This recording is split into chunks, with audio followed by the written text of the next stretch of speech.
இப்பொழுது 2024 நாடாளுமன்ற தேர்தலிலே, கோவை நாடாளுமன்ற தேர்தலிலே பாரதிய ஜனதா கட்சியின் சார்பாக திரு அண்ணாமலை போட்டியிட்டார். அவர் திராவிட முன்னேற்ற கழக வேட்பாளரை விட 1,18,000 வீட்டு குறைவாக பெற்றிருக்கின்றார். அப்படி என்றால் எங்கே பாரதிய ஜனதா வளர்ந்திருக்குது?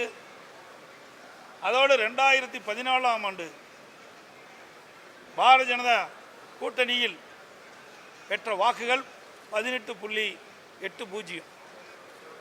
தற்போது பாரதிய ஜனதா தலைமையில் அமைக்கப்பட்ட கூட்டணிகள் பெற்ற வாக்கு 18.28. ஆக 0.52% குறைவாகத்தான் வாக்குகளை பெற்றிருக்கின்றார்கள். அவர் தினந்தோறும் பேட்டி கொடுத்துக் கொண்டிருக்கிறார். பேட்டியிலே தன்னை அடையாளப்படுத்திக் கொண்டிருக்கின்றார். அவர் பாரதிய ஜனதா கட்சியினுடைய மாநில தலைவராக வந்த பொழுது என்ன புதிய திட்டத்தை மத்திய அரசின் மூலமாக தமிழ்நாட்டு மக்களுக்கு பெற்றுத் தந்திருக்கின்றார்? அதிமுக 13,000 ஓட்டு எக்ஸ்ட்ரா வாங்கி கோயம்புத்தூர்ல டெபாசிட் வாங்கியிருக்கிறாங்க. 16.6% வாங்கியிருந்தா டெபாசிட்டே போயிருக்கும். 17% வாங்கி தப்பிச்சுக்கிட்டாங்க. இன்னைக்கு வீரவசனம் கோயம்புத்தூர் விமான நிலையத்தில் பத்திரிகையாளர்கிட்ட வீரவசனம் பேசிட்டு இருக்கார்.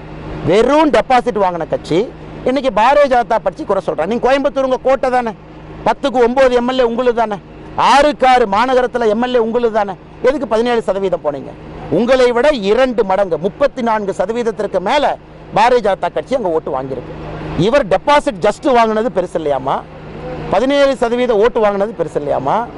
6 எம்எல்ஏக்கள் வச்சுக்கிட்டு 3 சட்டமன்ற தொகுதி கோயம்புத்தூர்ல டெபாசிட் இழந்திருக்காங்க.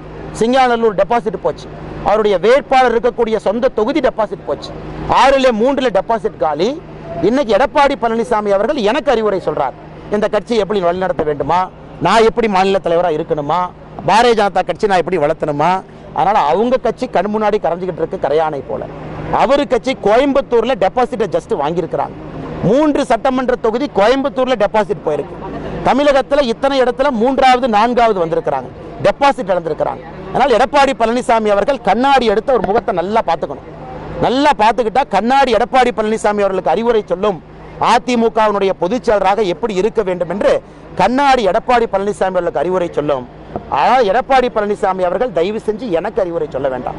இன்னொன்று நன்றாக புரிந்து கொள்ள வேண்டும். இன்னொன்று, எடப்பாடி பழனிசாமி அவருடைய சரித்திரம் எல்லாத்துக்கும் தெரியும். ஏன்னா பாரதிய ஜனதா கட்சியை பற்றி அவர் தவறாக பேசியதற்கு நான் பதிலடி கொடுத்தாக வேண்டும். இந்த கட்சியினுடைய மாநில தலைவர் என்கின்ற முறையில் எங்கள் கட்சி அகில இந்திய அளவில் 3வது முறையாக ஆட்சிக்கு வந்திருக்கும். 3வது முறையாக தொடர்ந்து ஆட்சிக்கு வந்திருக்கும்.